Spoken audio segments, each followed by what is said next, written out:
Donc bonjour Marien. Bonjour. Merci beaucoup d'avoir accepté l'invitation de l'ICABA pour cette interview. Merci à l'ICABA, merci beaucoup. Donc je ne te cache pas que pendant longtemps, j'ai réfléchi à comment j'allais organiser cette interview. Je voulais pas faire une interview classique, tes débuts dans l'écriture, tes influences, etc. J'ai juste voulu un peu faire une chronologie de tes 3 différents romans et aussi adapter des thèmes qui me tenaient à cœur. Donc déjà, avant de parler des romans, on va parler de toi. Je suis allée un peu sur Internet, j'ai tapé ton nom et j'ai lu Marien Foné Ngombe, né en 1977 à Brazzaville.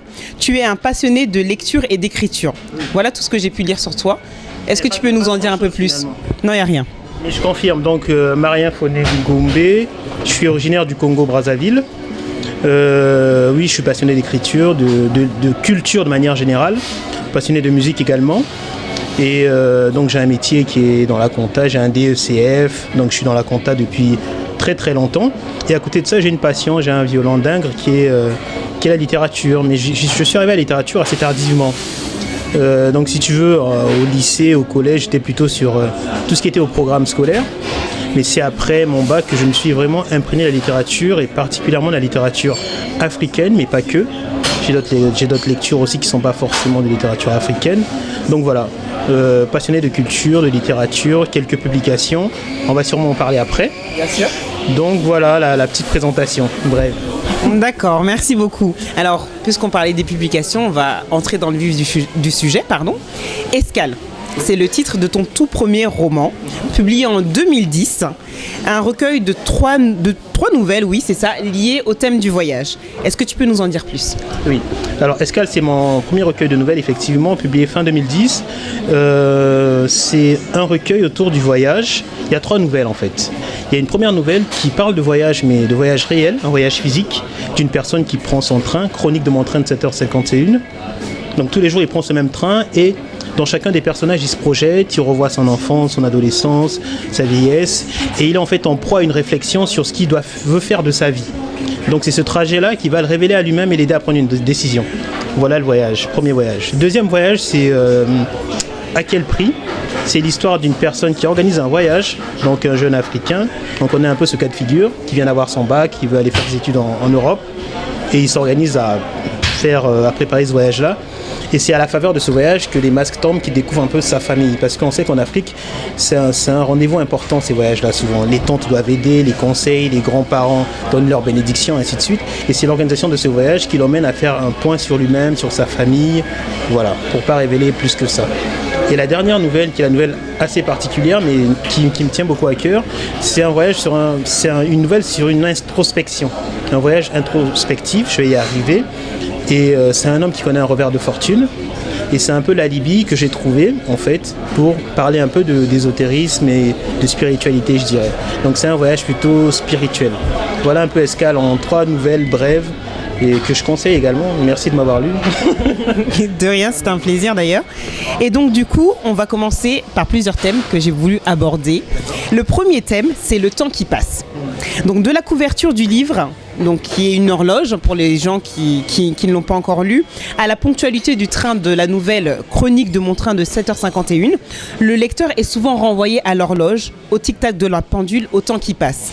Le temps qui passe, une véritable obsession pour Marien ?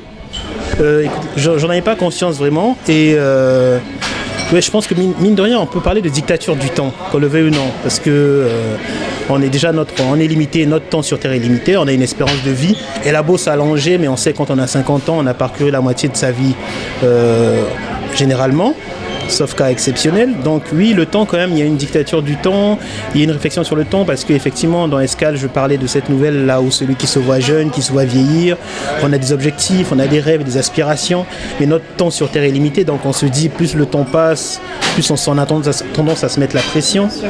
Et sur le temps, il y a beaucoup de réflexions. Je parlais de la dernière nouvelle, qui est une nouvelle plutôt spirituelle, mais encore une fois, oui, ça parle de temps mais pas l'espace-temps comme on l'entend, ça dépasse un peu notre entendement. Mais oui, le temps quand même, et oui, je me rends compte après coup que c'est un sujet assez présent, et que oui, il faut composer avec le temps, il faut faire avec. Ouais. D'accord.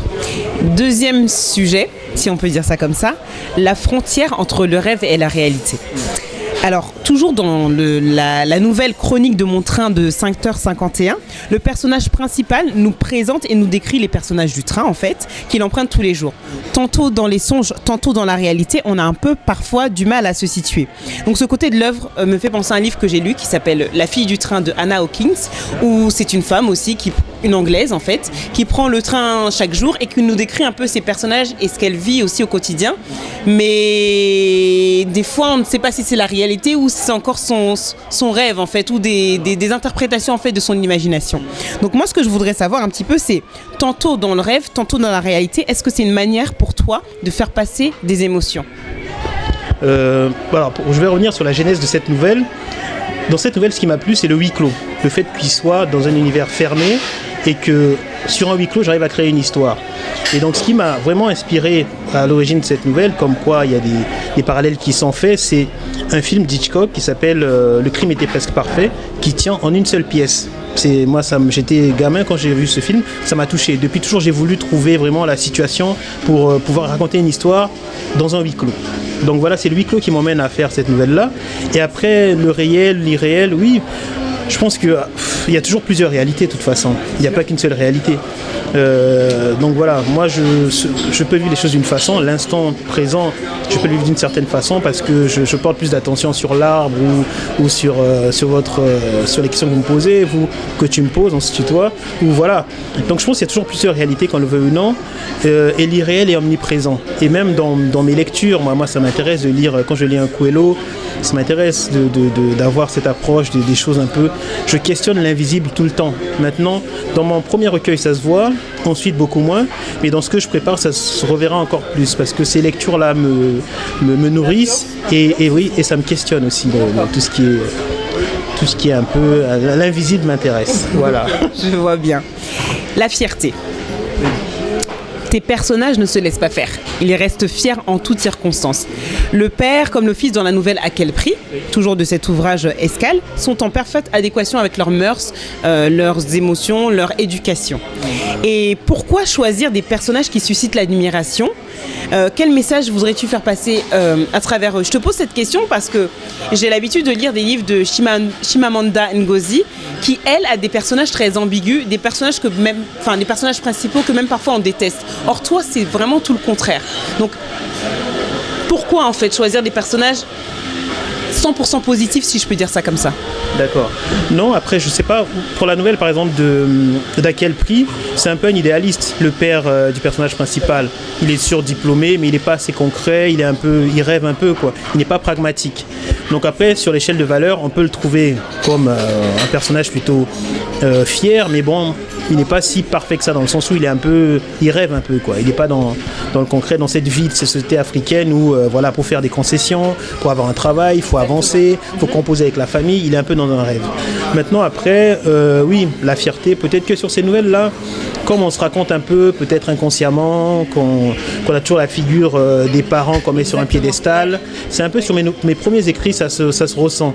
Au fil des écritures, j'essaie un peu de briser cette figure un peu lisse, parce que il faut, pour le projet littéraire, c'est important. Mais c'est vrai que là, en plus, ça nourrit bien la nouvelle, parce que il y a l'anti-valeur, il y a le personnage de Maman Pili Pili, qui est un personnage fier, mais bon, qui incarne quelque chose d'assez plutôt négatif. Donc voilà, c'est un peu, il y a un conflit entre ces deux personnages-là, et le personnage principal se situe un peu à la lisière de ces deux personnages, essaie de trouver sa place. Et forcément, il penchera pour, je ne vais pas dire la chute, mais bon, voilà. Donc j'essaie quand même d'étoffer les personnages, c'est important qu'ils ne soient pas lisses, mais c'est vrai que sur mes premiers écrits, la figure des parents, du père est souvent idéalisée. On est d'accord. C'est vrai. Les personnages féminins. Oui. De Bégonia à Maman Pili Pili, la gente féminine occupe une place toute particulière dans tes nouvelles. Qu'est-ce que ces femmes ont-elles de si spécial ? Qu'amènent-elles de plus à tes œuvres ? Alors, je trouve que c'est des femmes, moi a priori, qui me paraissent différentes. Maman Pili Pili, mais qui ont des rôles importants parce que voilà. Ça reflète un peu la réalité au final. En fait, on passe toujours d'une femme à une autre dans notre vie. Donc, il y a la maman, après la femme, Et quand on a une fille, on a ce rapport-là, parce que je pense qu'elle matérialise l'amour, en fait, qu'on peut avoir. L'amour, en fait, matérialisé, c'est la femme, quoi. Après, je suis pas tombé dans une caricature un peu trop facile, mais je pense que c'est exactement ça. Et puis les personnages sont peut-être forts parce que la femme forte, pour moi c'est un pléonasme, les femmes sont fortes de toute façon. Hein, c'est elles qui subissent les choses. Dans les figures maternelles que je peux aborder, c'est des femmes c'est une maman Benz, maman Pili Pili. C'est une femme d'affaires, elle se débrouille, elle accuse le coup. Même dans la même nouvelle, la femme aussi appuie son mari. Enfin, il y a ce côté-là, sans avoir une approche de macho. Mais voilà, beaucoup de choses reposent sur la femme, à tort ou à raison, mais c'est des figures incontournables et qui construisent un homme. En tout cas, l'homme que je suis doit beaucoup à toutes ces femmes. On passe d'une femme à l'autre, comme je disais tout à l'heure, et voilà. Et j'ai écrit ce recueil de nouvelles quand j'ai eu ma fille. Effectivement, elle était omniprésente dans ce que je faisais, dans mon esprit et tout ça. Donc dans ma création, ça se ressent. Donc Bégonia, c'est la métaphore du rêve de ce personnage et qui renvoie un peu à ma petite fille que j'ai eue à ce moment-là, je crois. D'accord, je vois. Voilà. Merci de m'avoir éclairé sur ce sujet. D'Escale, qui était ton premier roman publié en 2010. En 2012, donc 2 ans plus tard, tu publies le roman Bâtiment A. C'est une immersion dans le quotidien de la vie de jeunes étudiants immigrés, mais pas seulement. Comment résumerais-tu ce roman ?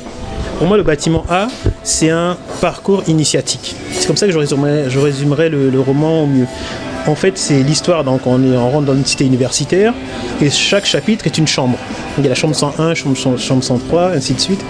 Et en fait, par chaque chambre, on a une vision de la cité U, mais tous ces chapitres, donc toutes ces chambres rentrent en résonance pour raconter finalement une histoire commune des jeunes qui cherchent un même destin, qui font leurs études, qui veulent trouver un travail ensuite.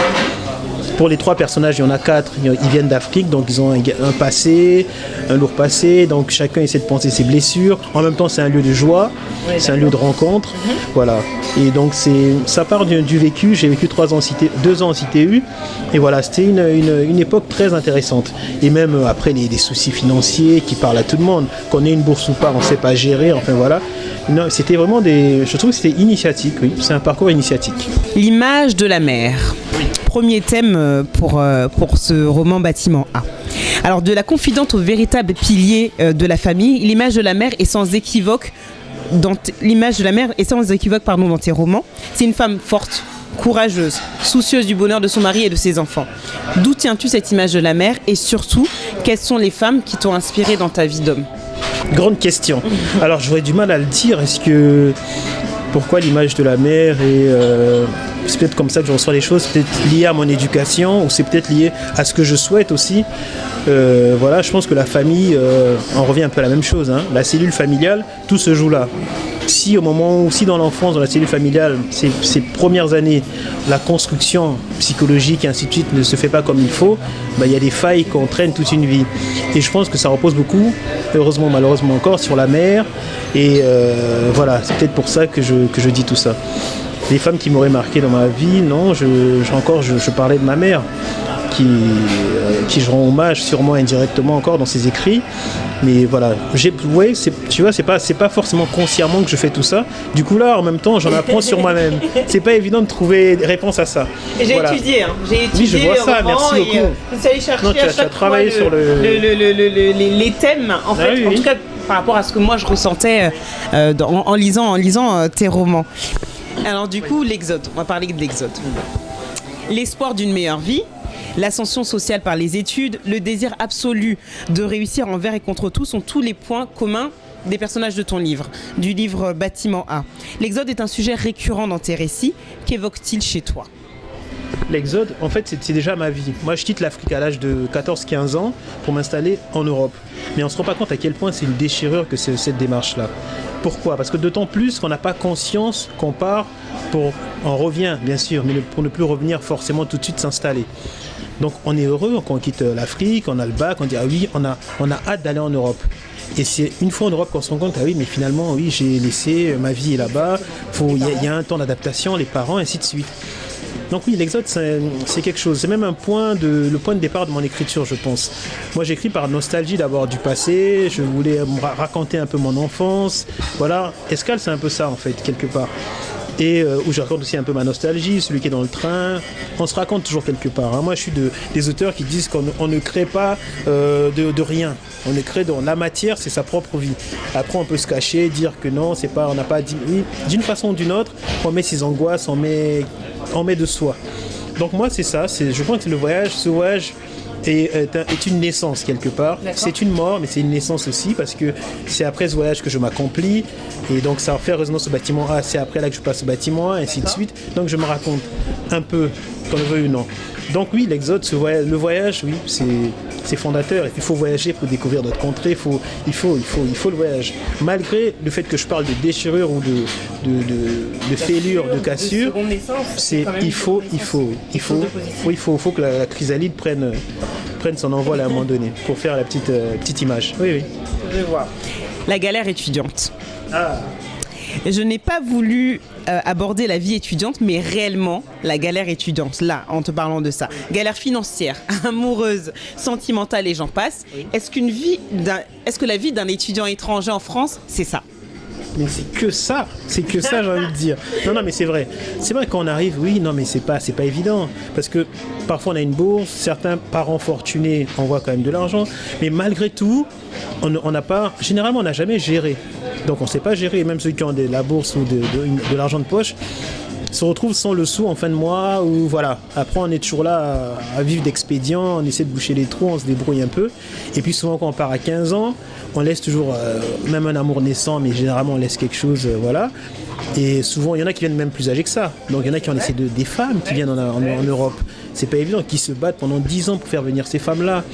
Il y en a après qui se font une raison, qui reconstruisent une vie amoureuse. Voilà. Moi j'ai vu toutes ces choses-là en cité. J'ai vu des familles dans des chambres universitaires. La vie en cité universitaire, c'est un vrai sujet. Malheureusement, on n'en parle pas forcément. Il y en a qui le vivent très mal. Il y a eu un taux de suicide à un moment donné élevé en cité universitaire. Il y a même des cités où les fenêtres ne s'ouvrent pas entièrement pour éviter que les jeunes se défenestrent. Donc oui, en cité, en surface comme ça, en cité universitaire, c'est plutôt la liberté, on rigole et tout ça. Mais il y a quand même des sujets sous-jacents, insidieusement, qui s'installent, qui ne sont pas toujours évidents. Et puis après, il y en a qui abordent ça avec beaucoup de légèreté, comme le personnage PH, d'autres personnages, et puis qui s'amusent, qui profitent plutôt des relations, des filles qu'ils peuvent voir. Il y a tout. Hein. C'est un petit Landerneau, mais il y a tout ce qui fait un monde en cité U. Il y a tous les vices, il y a tout. Il y a tous les profils dans chaque chambre. Au deuxième étage, tu as l'assidu, sérieux, celui qui rigole, machin. Il y a vraiment tout, quoi. C'est un monde dans un monde. C'est un monde dans un monde, c'est bien dit. C'est exactement ça. Après Escale, bâtiment A, maintenant on va parler de Franklin l'Insoumis. Donc Franklin l'Insoumis est un recueil de nouvelles inspirées de l'œuvre du chanteur et musicien engagé Franklin Bukaka, né en 1940 et assassiné en 1972. Ce livre a été publié cette année, début d'année, voilà exactement. Donc comment t'es venue l'idée de ce recueil ? Parce que concrètement, comparé à tes 2 premiers romans, c'est réellement un recueil de nouvelles avec différents auteurs, bien sûr. Et moi, voilà, ma question c'est comment t'es venue cette idée de recueil ? Pourquoi Franklin Bukaka plutôt qu'un autre aussi ? Non, j'aime bien tous les projets qui réunissent différentes personnes, voilà. Moi, je suis un passionné de musique, je suis associé à quelques projets de compilation de musique, des compilations, mais avec mon frère on le fait, on en a fait pas mal. Donc l'idée d'associer différentes personnes, c'est comme une musique toujours qu'il y a dans ma tête. Et ensuite, mes 2 passions, clairement, c'est la musique et la littérature. Donc faire un pont entre ces deux passions, c'était vraiment mon rêve.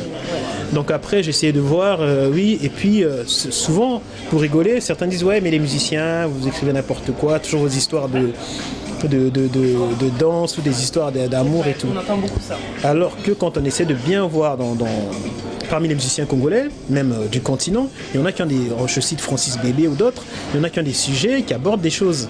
Et quand je me réapproprie Bukaka, je connais Franklin Bukaka depuis, mais c'est un personnage qui m'a toujours marqué. Bukaka, j'écoutais Eboa Lotine, mais je ne comprenais pas Eboa Lotine. Bukaka, je comprenais son message, c'est un message profond. Et après, je me souviens, il n'y a pas longtemps, on a parlé des 50 ans des indépendances. C'était un vrai sujet, où est-ce qu'on en est, à quoi ça a servi, sommes-nous indépendants? Et quand on écoute Bukaka, il ne parle que de ça, presque. D'accord. Avec des histoires d'amour aussi, mais il parle beaucoup de ça. Et pour moi, finalement, c'était une révélation de me dire, voilà le sujet. Voilà, pour faire le pont entre les deux, pour qu'il y ait de la matière et des sujets qui parlent à tout le monde, c'était bien d'aller sur Bukaka. Et après, comme ça, de fil en aiguille, j'appelle des amis, d'autres m'en proposent d'autres amis, ainsi de suite, et puis on se regroupe pour faire ce projet-là. Donc du coup, la collaboration, tu as un peu répondu en partie à cette question, mais du coup, tu as collaboré avec différents écrivains pour cette œuvre. J'ai d'ailleurs rencontré Aurore Foukissa et Glad Amog Lemra lors de précédentes interviews. D'ailleurs, je leur fais un coucou s'ils regardent l'interview en ce moment. Et comment, du coup, as-tu choisi tes écrivains, les chansons, les sujets abordés? Comment ça s'est passé? Alors, pour les chansons, déjà, il y a un album référence de Bukaka, qui est l'album Le Bûcheron. L'album Le Bûcheron, en fait, sur cet album-là, il y a beaucoup de reprises arrangées par Manu Dibango. Et donc, je suis parti vraiment sur cet album-là, au départ. Il y avait 12 chansons à peu près. Et donc, l'idée, c'était c'était comme l'album qui reprend ces titres de référence. Et après, j'en connaissais d'autres titres, j'ai essayé de voir, ainsi de suite. Donc, pour le choix des chansons, c'était assez facile. Aujourd'hui, on a fait quasiment la totalité d'essentiel. Il manque une chanson, je pense, Mbongi, dont m'a parlé Anthony Muyungi, qui est une chanson excellente sur l'exode rural, justement, qui rappelle, Mbongi, c'est l'arbre à palabres dans l'image séculaire de l'Afrique, qui reprend un peu cette image-là, très intéressante. Le seul regret serait de ne pas avoir fait cette chanson-là, de ne pas avoir fait un texte autour de ça, ou Les Brazzavilloises, qui est une chanson assez sympa. Bref, au-delà de ces deux chansons, on a quasiment tout pour les titres. Pour le choix des auteurs, alors comment ça s'est passé? J'ai contacté, le premier qui a été contacté, c'est Obambe Ngakoso. Quand j'ai eu l'idée, j'ai dit bon, faut que je fasse le projet, je le sens bien. Je l'ai appelé, il était très enthousiaste. Il m'a vraiment motivé à continuer le projet. Et ensuite, je contacte Dibakana Monkessi, qui est un auteur congolais confirmé, j'ai envie de dire. Et après, qu'est-ce qui se passe? Je connaissais Aurore Foukissa, je connaissais Ndei Fatoukan. Et après, Obambe Ngakoso me présente Anthony Muyungi, que je ne connaissais pas, mais on est de grands amis désormais, je le salue. Et ça se fait comme ça. Arion, j'ai vu un article, après je l'ai lu, grâce à un blog littéraire. Et voilà, après de fil en aiguille, je connaissais Myril Nadia Eteno, une Gabonaise, j'avais lu son recueil de nouvelles, c'est assez marrant. Je crois que cette lecture-là m'a incité à faire escale. C'était un recueil très bref, que je trouvais très réussi, qui s'appelait Frasque. Et après cette lecture-là, c'est l'une des lectures, et entre autres choses, je pense que l'écriture en l'a, après il faut un peu passer le cap et travailler sa plume. Mais enfin, sa lecture m'a aidé à me lancer aussi. Donc voilà, c'est un peu une histoire d'amitié, j'ai envie de dire. Et les sujets abordés un petit peu? Les sujets abordés, en fait, l'idée c'était partir de la chanson. J'ai fait une traduction, c'était en lingala. J'ai fait une traduction avec Anthony Muyungi essentiellement. Et donc on a envoyé les traductions. Et donc fallait s'inspirer du texte qui était un peu circonscrit, un peu de la chanson, pour développer derrière. Mais là, toujours dans l'idée de garder le contexte d'après l'année 60, la société à cette époque-là, et puis voilà. Donc il y avait des histoires d'amour, certains ont réussi à faire à partir d'une histoire d'amour, je salue Aurore Foukissa que tu as reçu, qui a créé un contexte un peu triste, poignant, alors que le texte est un texte d'amour, mais elle s'est appuyée sur le contexte pour donner de l'épaisseur au texte. Elle nous expliquait, oui. Voilà. Et après il y a des textes comme qui, je ne vais pas les citer, mais comme... oui, il y a 14 ans, voilà, il y a le choix. Il y a le choix, on reste dans cette Afrique-là des années 60, post-indépendance, 60-70, ces problématiques-là. Après, il y a de la légèreté, histoire d'amour, mais il y a beaucoup de ces mots-là qui traversent l'Afrique jusqu'à aujourd'hui, l'indépendance du continent. Exactement. Le message, parce que tous tes écrits, absolument tous, ont un message, une morale. Oui. Quel est le message, la morale du livre Franklin l'Insoumis? Alors, c'est dur de parler de morale parce qu'effectivement, il y a 14 textes, mais déjà, dans l'idée du projet,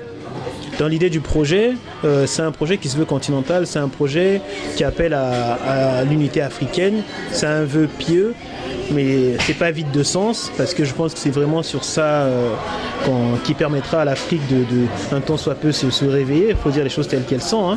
Et quand on parle d'unité, si les choses étaient concrètes même sur 3 pays, ce serait pas mal, sur le plan économique, sur le plan culturel, sur le plan politique. C'est ça, même c'est très concret, c'est pas vide de sens quoi. Je veux dire, si aujourd'hui le Congo vend un cahier de commandes, il vient des pays frontaliers, ça change toi l'économie congolaise. Aujourd'hui on est dépendant, on commande tous nos produits agricoles du Cameroun, ainsi de suite. Aussi, en Europe pour les produits manufacturés. Bon bref, c'est l'unité africaine comme message quoi. Et je veux pas que ce soit quelque chose vide de sens, l'unité africaine. Je vois. Enfin, l'actualité littéraire sur Franklin Insoumis. Quels sont vos prochains rendez-vous littéraires, l'actualité? Qu'est-ce qui va se passer? Ce qui va se passer concrètement, j'ai eu un appel de Robert Braza, d'Afrique numéro 1 tout à l'heure. Et donc j'enregistre une émission lundi, donc qui passera, je pense, début juillet avec Manu Dibango. J'ai cette chance-là. Manu Dibango qui a connu Bukaka. Bukaka a vécu chez lui, oui, pendant l'enregistrement de l'album dont on a parlé tout à l'heure. Il y a un rendez-vous en septembre, je pense à la librairie Galerie Congo. Je pense pas, mais c'est concret, mais on va fixer les dates. Et puis la promo se poursuit. Voilà. Après, on a différents points de vente à la librairie Galerie Congo, à la Fnac. Ça va être réachalandé, ils étaient en rupture de stock. Et puis en ligne, Amazon, et ainsi de suite. Et j'invite les gens à venir sur la page Facebook de Franklin l'Insoumis, le titre du recueil. Franklin l'Insoumis, il le trouve tout de suite. Il y a tous les échanges. On était au marché de la poésie. Voilà, on bouge pas mal. Peut-être une présentation sur le continent à la rentrée. C'est bien. Oui, ça se précise. Peut-être avant décembre. Voilà, à confirmer. Dans tous les cas, sur la page, on met toutes les informations nécessaires. Voilà. Il y a une présentation au Sénégal par Ndeye Fatou Kane au musée Senghor. Voilà, il se passe beaucoup de choses. Myril Nadia Eteno va faire un peu une tournée des lycées ou des collèges pour présenter l'œuvre.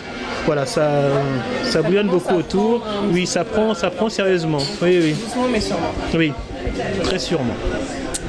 Alors enfin, questions diverses. J'aime bien poser ces petites questions, ça nous permet d'un peu de connaître l'écrivain. Si tu étais un peintre. Alors, je ne suis pas forcément un fada de peinture, mais je ne suis pas insensible. Mais pour l'histoire et pour le symbole, je vais citer Marcel Gauthen, qui est un peintre congolais. Ceux qui connaissent l'école de peinture de Poto-Poto, qui a une renommée internationale, je dirais, créée par Pierre Lotz dans les années 50. Gauthen, c'est une figure qui a influencé la peinture des années 70-80, qui n'est plus des nôtres aujourd'hui, mais je citerai Marcel Gauthen, oui. Si tu étais un plat. Un plat, je suis gourmand, moi, donc c'est pas des questions à me poser. Il faut en choisir qu'un seul, c'est la règle. Lénaïque, tu es de la Côte d'Ivoire. Il y a la sauce graine qui est bien en Côte d'Ivoire. J'aime bien les haloco, mais il y en a un peu partout. Okay. Moi j'aime le poisson salé, non mais ça peut être très long. J'aime le mafé. Même là, je suis panafricain dans mon assiette. Il y a un peu de tout. Il faudrait des assiettes compartimentées comme à la cantine, avec un peu de tous ces plats-là. Exactement. Okay, ça va. Si tu étais un homme politique, question difficile. Question difficile, un homme politique. Alors là, c'est pas évident. Je dirais Nelson Mandela. Pour la persévérance, pour le combat. Bon, aujourd'hui, l'Afrique du Sud, c'est l'un des pays les plus inégalitaires de la planète malgré tout. Mais son combat, c'est le combat de la persévérance et aussi le sens du pardon. Donc Mandela, Madiba. Bien, très bon choix. Hein. Si tu étais un film. Un film, je serais Mo Better Blues de Spike Lee. Je suis un fan de Spike Lee, mais ses premières années. C'est un film autour du jazz qui parle d'amour aussi, beaucoup d'humour et tout, avec Denzel Washington. Je te le recommande, il est excellent. Wesley Snipes et voilà, Giancarlo Esposito. Bref, c'est Spike Lee des années 80-90, excellent le film. J'irai voir, je ne connaissais pas du tout, mais j'irai voir. Et enfin, si tu étais une citation. Une citation. C'est jamais évident de trouver des citations. Surtout comme ça. Oui. Tout de suite. Une citation de. Alors, je sais pas de qui c'est, mais mon père le disait souvent. Il n'est de jour aussi loin soit-il qu'ils ne finissent par arriver. C'est bien, c'est un peu d'espoir. Bien choisi. Enfin, on arrive un peu à la fin de l'interview. Le mot de la fin, est-ce que tu as un message à faire passer? Une citation à dire? Une chanson que tu peux chanter, danser? En tout cas, voilà. Là, c'est ton heure. C'est ton heure. C'est ton heure, je ne t'interromps pas. Vas-y. Alors, une citation. Tu sais quoi, chanter, je peux tout dire, quoi, en fait. Tu dis ce que tu veux, ce que tu ressens. Ce que je ressens. Non, déjà, je dis merci pour cette interview, que je trouve merci pour ces questions qui me mettent à l'honneur. Je suis flatté. Et j'invite les gens à lire le recueil, Bukaka, qui est un projet littéraire qui nous a pris un certain temps, et je remercie les auteurs encore une fois, je ne les remercierai jamais assez parce que ça n'a pas été évident, chacun a son emploi du temps, trouver l'harmonie sur tout ça, et voilà. Et je finirai par une citation de Bukaka qui dit dans une chanson, je cite: un vieux que je considère toujours jeune m'a dit un jour, mon petit, tout homme doit mourir un jour, mais toutes les morts n'ont pas la même signification. Je crois que cette phrase a une résonance. Déjà, lui qui est parti dans des conditions assez particulières. Et je crois que ça donne à méditer quand même, cette citation-là. Voilà. Puis un peu de légèreté. Non, je dis merci, quoi. Je dis bravo pour tout ce travail. Merci, Marien. Donc, déjà, merci, Marien. Je fais une petite conclusion. Ce fut un réel plaisir, en fait, de discuter de ces différentes œuvres avec toi. Ça n'a pas été toujours facile d'organiser cette interview parce que j'avais envie de dire plein de choses, j'avais envie d'avoir plein de réponses. J'espère avoir bien organisé ça et qu'on a pu un peu traverser chacune de tes œuvres à travers cette interview. J'espère qu'on aura l'occasion de se voir de nouveau pour ton prochain livre, en tout cas. Il y a des restaurants qui font des sauces graines, c'est pas mal. Il y en a pas mal à Paris. Luxembourg, il n'y a pas encore, mais il y en a plein mal. On va trouver ça, c'est sûr. Donc, c'était l'interview de Marien Founen-Gombe pour Likaba TV. Vous pouvez suivre l'actualité de l'association Likaba sur YouTube et Facebook. Merci beaucoup, c'était Lénaïque pour Likaba TV. Merci.